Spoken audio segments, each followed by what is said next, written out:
타인과의 이 관계를 하면서 살아가는 게 우리들의 모습이잖아요. 그래서 그 관계를 하면서 살아간다라고 하는 것은 그냥 평안함을 위해서 관계가 유지되는 것, 그것만 있는 게 아니죠. 그 타인과의 이 관계 속에서 어떤 때는 우리가 경쟁을 하며 살아야 돼요. 경쟁을 하며. 그게 우리가 비즈니스 하는 거잖아요. 그죠? 그러니까 비즈니스를 하면서 내가 저 사람보다 우위에 항상 있기 원한다면 오늘 말씀이 그 해답이다라고 그렇게 생각이 들어서 우위를 선점하는 지혜, 타인과의 관계에서 우위를 선점하는 지혜, 간략하게 말씀드리겠습니다. 타인과 그리고 외인들을 위한 이 보증 관계를 우리가 잘 살펴야 됩니다. 보증하는 거. 타인을 위해 보증선자의 옷을 취하라 그랬어요. 외인을 위해 보증선자는 그의 몸을 볼모로 잡으라. 무슨 얘기예요? 잘 알지도 못하는 자의 비보증을 선 사람에 대해서 경계하는 말씀이에요. 외인은 창녀나 행실이 나쁜 여자를 의미할 수도 있습니다. 그렇기 때문에 우리가 이렇게 보증 관계를 잘 설하는 거예요. 여러분, 내가 저 사람과의 관계에서 동등하거나 아니면 항상 앞서기 위해서는 이렇게 보증 관계가 확실해야 돼. 함부로 보증 서지 말라는 거예요. 그리고 만약에 보증을 서려면 떼일 거 생각하고 서라는 거예요. 그러니까 아주 가까운 친구를 위해서 보증 서야 되는 그런 경우가 생기면 떼일 거 생각하고 보증을 서라는 거예요. 그러지 않으면 그것 때문에 액수가 그렇게 뭐 큰 게 아니에요. 그 보증 선 것 때문에 사람이 배신감을 느끼고 그것 때문에 막 화가 나서 화병이 생겨가지고 액수는 얼마 안 되는데 그것 때문에 꾸려가던 그 비즈니스가 한순간에 망하는 경우도 종종 있어요. 그러니까 여러분, 우리가 잘 먹고 잘 살기 위해서 비즈니스 하는 거지만 그러니까 이 비즈니스를 하면서 정말 조심해야 될 것은 이 보증 서는 거예요. 그래서 함부로 보증 서면 안 돼요, 원래는. 그러니까 보증 쓰지 마세요.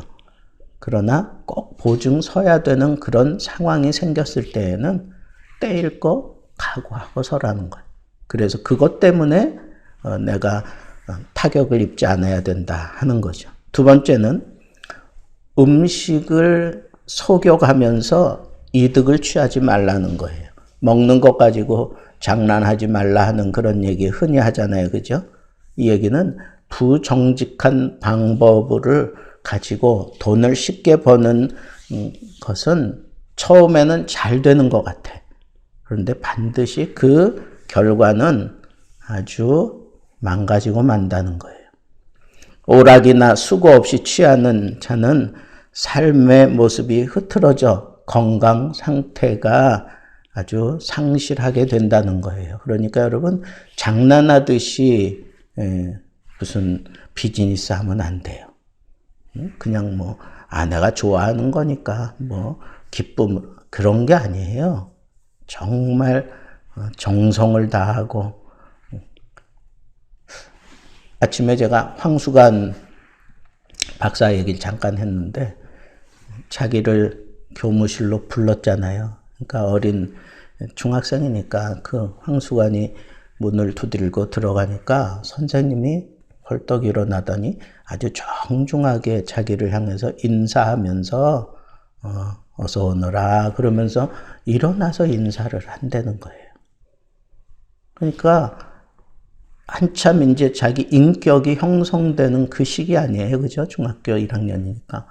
그때 자기는 큰 쇼크도 받았지만 감동도 받은 거예요. 그래서 자기는 그때 자기가 유명해졌잖아요. 그리고 자기를 찾아오는 환자들이잖아요. 주로 환자들이 찾아오고 그러는데 나이가 많든지 적든지 상관하지 아니하고 자기 진료실로 들어오면 일어난대요. 100이면 100 다 일어나서 어서 오라고 그렇게 인사하고 자기는 그렇게 훈련을 받았다는 거예요. 그러니까 여러분 우리가 어떤 이득을 취하는 그런 어쩌면 격렬한 현장 속에서도 우리가 이렇게 상대방을 존중해주고 배려해주고 그리고 그렇게 내가 이 비즈니스 하면서 이거 정말 소중하게 다루어 가야지 그냥 함부로 다뤄서는 안 된다 하는 그런 얘기가 먹는 것 가지고 장난하지 말라고 하는 그런 제목 속에서 우리가 또 생각해 볼 수 있는 거죠. 그리고 말씀 가운데 의논하는 것이 이게 필승 전략이라는 거예요. 그죠? 오늘 말씀에도 보면 아무리 좋은 그런 계획이 있다고 해도 그걸 충분히 의논하는 게 이게 참 중요하다는 거. 그래서 우리가 사업에서 성공하려고 하면 회의하는 시간이 있어야 돼요. 그 회의하는 시간을 자주 가져서 그래서 그 필승할 수 있어야 된다는 거예요. 그러니까 유효적절한 생각, 성취 가능성, 내가 계획을 세울 때 그거 다 생각해가지고 세우잖아요. 그런데 그 계획이 이루어지려고 하면 이렇게 자기 사람들과 많이 의논을 해서 내가 생각지 못한 일도 대비할 수 있고 아니면 충분히 아는 일이지만 우리가 서로 그렇게 공유하면서 힘을 맞대면 아주 거센 파도가 밀려들 때에도 그걸 버텨낼 수 있다는 거예요. 그게 의논하는 가운데 얻어지는 복이다라고 하는 거예요. 그래서 여러분 의논과 이 모략 이것이 사명을 완수하는 데 꼭 필요한 쌍두마차예요. 모략은 내가 어떤 걸 이루고자 하는 그 뜻이라면 이 의논은 그 뜻을 이루기 위해서 충분히 서로 나누는 거잖아요. 그러니까 여러분 꼭 기억하세요. 그리고 우리가 이 세상 살아가면서 다른 사람들과의 이 관계에서 늘 우위를 선점하기 위해서는 네 번째로 비밀을 지키지 못하는 자하고는 절교하라는 거예요. 비밀을 지키지 못하는 자. 말 많은 사람들이 비밀을 잘 못 지켜요. 그죠? 험담하는 자에게 조용히 하라거나 침묵을 지키라고 하는 것 등의 충고조차도 잠언 기자는 하지 말라 그랬어요. 오히려 그것이 더 큰 올무가 돼서 나에게 씌워질 수 있다는 거예요. 그리고 어리석은 자들은 말을 많이 해야 그것이 성사되는 걸로 착각하고 있습니다. 그래서 여러분 험담뿐 아니라 어떤 비밀, 어떤 얘기든지 집안의 얘기는 집 밖으로 이렇게 흘러가지 않도록 하는 게 그 가정의 평화를 지키는 그런 비결이에요. 생각지 않았던 그런 인격적인 그런 모욕을 당하고 그러는 건 내 집안 식구들 건드리거나 우리 집안의 어떤 그런 약점을 건드리면 그걸로 인해서 그냥 그동안 쌓아놨던 게 그냥 한순간 와르르 무너지는 경우가 참 많아요. 그러니까 우리는 말을 퍼뜨리는 사람들과는 교제조차 하지 말고. 다섯 번째, 부모에게 절대 순종하는 자를 우리가 알아주고 우대해 주라는 거예요. 그래서 어제 이제 어디 가느라고 버스를 탔는데 그 버스에 그 자리가 있잖아요. 근데 앞자리는 이렇게 노약자, 우대석 뭐 이런 것도 있고 또 요즘에는 그 임산부석이 따로 있잖아요.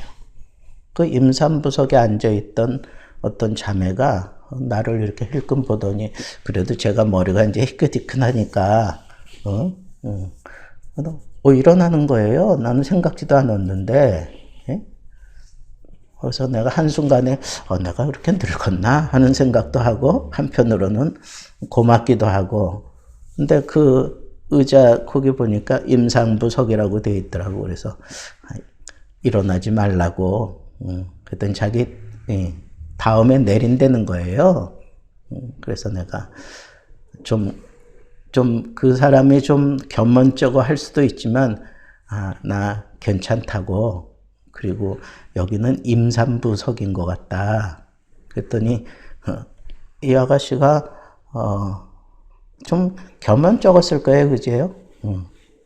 그러니까 나 같은 늙은이도 임산부석은 남겨두는데 근데 뭐 그러니까 좀 자기도 얼른 저쪽 다른 데로 가 있다가 내려서 가더라고. 근데 또 다른 사람들이 그 옆에 안 앉는 거예요. 그 자리에, 빈 자리에. 나이 지긋이 든 사람들도 나하고 그런 대화하는 걸 들었는지 안 앉는 거예요. 근데 그 다음 정거장에 이제 몇 정거장 그렇게 갔어. 그 다음에 이제 뭐 정거장에 섰더니 젊은 애들이 우르르 올라오더니 거기 가서 뭐 경쟁하듯이 가서 그냥 탁 앉아버리는 거야. 젊은 친구가. 참 속으로 이게 다 우리 같은 생각하는 게 아니구나 하는 생각이 드는 거예요. 물론 거기 앉았다가 임산부험은 일어나면 되지. 우리는 그렇게 생각하잖아요. 근데 그게 뭐 잘못된 건 아니에요. 그러나 우리가 또 이렇게 좀 마음에 그런 걸 좀 비워줄 수 있는 그런 어떤 좀 넉넉함이 좀 있었으면 좋겠어요.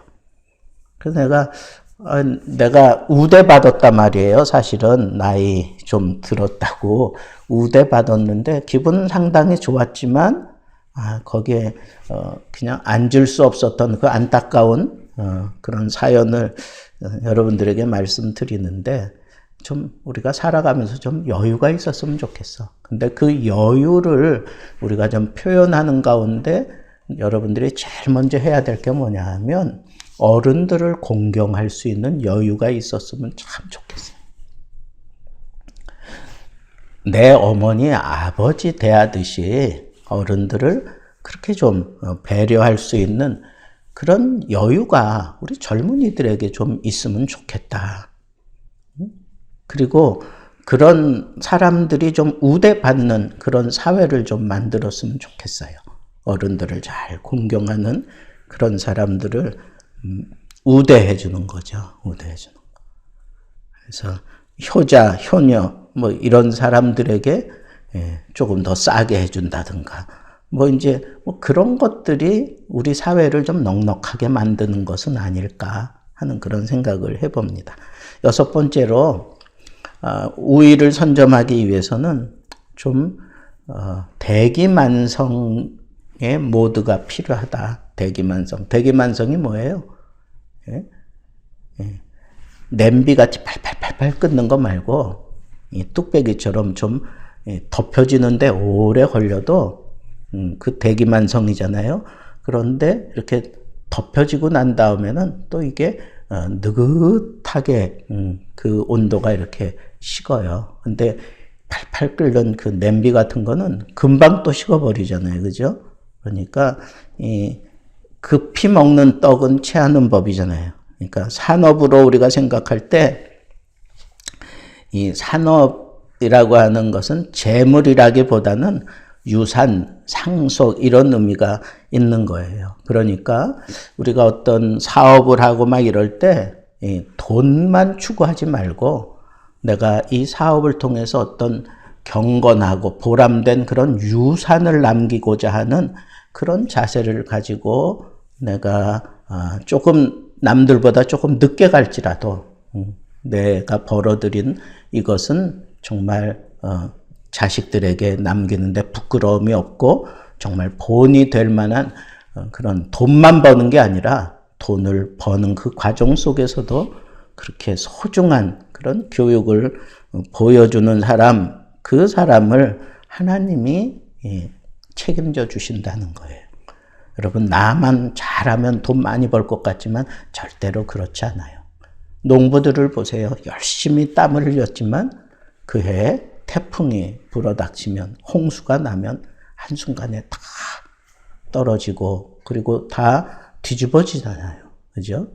그러니까 이런 것들을 생각할 때 우리가 하나님이 책임져 줄 것을 믿고 조금 황소걸음으로, 조금 여유 있게, 대기만성, 그것은 내가 돈을 바라보는 게 아니라, 물론 돈은 벌지만 이건 내가 유산이다라고 생각할 그런 가치를 가지고 살아가면 조금 더 여유 있게 걸음을 옮길 수 있다라고 하는 거예요.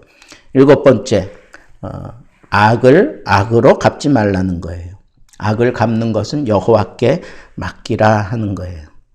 내가 사업을 하다 보면 나에게 악하게 군 사람들이 있어요. 물론 그 사람들의 입장이나 형편 고려해서 저 사람이 나에게 이렇게 악하게 행동하는 건 또 나름대로 그런 사정이 있지, 뭐 그런 게 눈에 보여서 내 마음을 좀 누그러뜨릴 수도 있지만, 우리는 아예 남들이 이 어떤 이 경쟁 사회 속에서는 이 악이 그냥 따라 붙게 돼 있는 것 같아요. 악을 저지르지도 않으면 아예 돈을 못 만지는 그런 사람들도 있어요. 그러니까 그게 그냥 이 세상에는 다반사예요. 그런 것들을 우리가 판단할 때 나는 최선을 다하되 생각지 못한 곳에서 내가 복병처럼 이렇게 악을 내가 당했으면 여호와께 맡기세요. 그거 갚으려고 들지 마세요.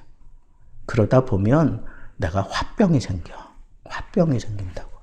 그러니까 여호와께 맡기라 하는 얘기는 여호와께서 그거 다 보고 계신다는 거예요. 다 헤아리고 계신다는 거예요. 그렇죠?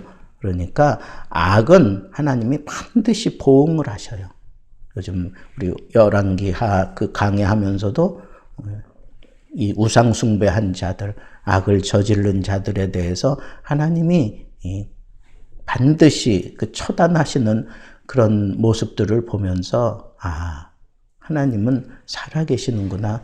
하나님이 우리들을 하나하나 살펴보고 계시는구나. 근데 지혜로운 것은 하나님께 맡기고 그냥 나는 최선을 다하고 오히려 나에게 악을 쏟은 그 사람에 대해서 원한 관계를 이루지 말고 오히려 더 큰 사랑을 베풀어서 그들이 스스로 잘못을 깨닫고 돌아설 수 있게 만드는 게 그게 훨씬 더 큰 이득이다라고 하는 거예요. 8번째, 항상 다른 사람들보다 우위에 있으려면 우리의 태도가 시종여일이라는 말 있죠. 처음부터 끝까지 하나가 되어야 돼요. 한결같은 태도로 인정받아야 돼요. 처음에는 나에게 필요하니까 이렇게 잘하다가 자기가 이제 뭐 갑이 됐다고 생각해 보세요. 그러면 나를 막 홀대하고 나를 함부로 대하면, 그러면 그 사람은 우위에 있는 것 같지만 사실 우위에 있는 게 아니에요. 사람들은 그런데 흔들리지 않아. 그 사람이 얼만큼 가졌든지 그게 그렇게 중요하지 않아요. 오랜 관계 속에서 정말 중요한 건 약속을 철저하게 지키는 사람. 그죠? 시종여일 변함없이 지키는 사람. 여러분, 저도 이렇게 보면 오랜 신앙생활 한 사람, 같은 교회에서 신앙생활 오래 한 사람들 있잖아. 근데 그들 마음, 그런 분들 가운데에도 제 마음 속에 이렇게 좀 깊이 박혀 있는 분들은 어떤 사람인가? 처음과 끝이 똑같은 사람이 있어요. 예? 움직이지 않고 변함없는 사람. 언제나 그 자리에, 언제나 그 순간에, 언제나 내가 고개를 돌리면 언제나 그 자리에 계시는 분. 이런 사람들이 내 마음을 흔들고 내 마음을 사로잡는 거예요. 똑같지 않겠습니까? 사업하는 그 현장에서도 시종여일 처음이나 끝이 동일하게 그런 모습으로 살아가는 사람들, 그런 사람들이 사회적으로도 인정받는다. 9번째, 여호와의 섭리하심을 인정하는 믿음으로 살라는 거예요. 믿음으로 살아라. 사람들은 다 자기 생각대로, 자기 판단대로 움직입니다. 그런데 정말 우리가 관계 속에서 인정받고 그리고 리더가 되어서 이끌어가는 사람은 어떤 사람인가? 이 모든 일들을 하나님이 주관해 가신다라고 하는 것을 인정하고 살아가는 사람은 처음에는 정말 잘 나가던 사람이 고꾸라질 수 있어요. 근데 그 고꾸라진 그 사람에 대해서 하나님의 섭리 속에서 하나님의 너를 향한 어떤 그런 큰 원대한 계획이 있을 거다라고 그렇게 생각하고 격려하고 위로해주고 그렇게 대해준다면 그 사람이 나의 진정한 동반자고 나의 진정한 친구가 되는 거예요. 그러니까 우리가 남의 불행을 보게 되거나 아니면 나 자신도 어려운 일 당했을 때 첫 번째 생각이 뭐냐? 하나님의 섭리가 뭐냐? 하나님이 왜 나로 하여금 이렇게 어려운 길을 가게 하실까? 하나님이 왜 저 친구, 잘 나가던 친구인데 왜 이렇게 곤두박질 치게 만들었을까? 그 친구 뭐 삶이 그렇잖아. 응? 머리가 그렇잖아. 뭐 그런 식으로 생각하는 게 아니라 하나님의 뜻이 있을 거야. 하나님의 섭리하심이 있을 거야. 그런 의식을 가지고 우리가 관계를 유지해야 된다는 거예요. 마지막 10번째, 거룩을 팔아 함부로 서원하면 덫에 걸린다 그랬어요. 여러분, 우리가 하나님 내가 이거 해주면 내가 하나님을 위해서 이렇게 하겠습니다. 뭐 그렇게 기도하는 경우 많잖아요. 그 서원 함부로 하지 마세요. 하나님을 걸고 함부로 그렇게 서원하면 안 돼요. 정말 내 뜻대로 안 돼. 정말 내 뜻대로 안 된다고. 내 생각대로 안 돼요. 그게 인상사 아닙니까? 그러니까 그런 것들을 우리가 조금이라도 생각할 수 있다고 하면 함부로 서원해서도 안 돼요. 함부로 내 사업에 대해서 장담해서도 안 되는 거예요. 신중하게. 그리고 하나님이 어떤 길로 인도하시든지 저는 거기에 대해서 온전히 순종하며 따르겠습니다 하는 그런 자세를 가지고 사업을 하고 자기 삶을 꾸려가는 그런 사람들은 언제나 리더예요. 언제나 앞장서 있는 사람입니다. 그래서 사실은 오늘 이 말씀을 잘 생각하면 어떤 관계에서 우위를 선점하는 그런 지혜의 10가지이기도 하지만 이걸 또 조금 의역에서 생각하면 우리가 이 세상에 리더로 살아가기 위해서 갖추어야 될 덕목들이라고 그렇게 표현해도 괜찮습니다. 오늘 말씀 여러분 가슴에 잘 새기고 여러분들이 어디에서든지 항상 우위를 점하고 또 앞장서서 리더의 역할을 감당해낼 수 있는 지혜로운 하나님의 사람들 되기를 우리 주님의 이름으로 축복합니다.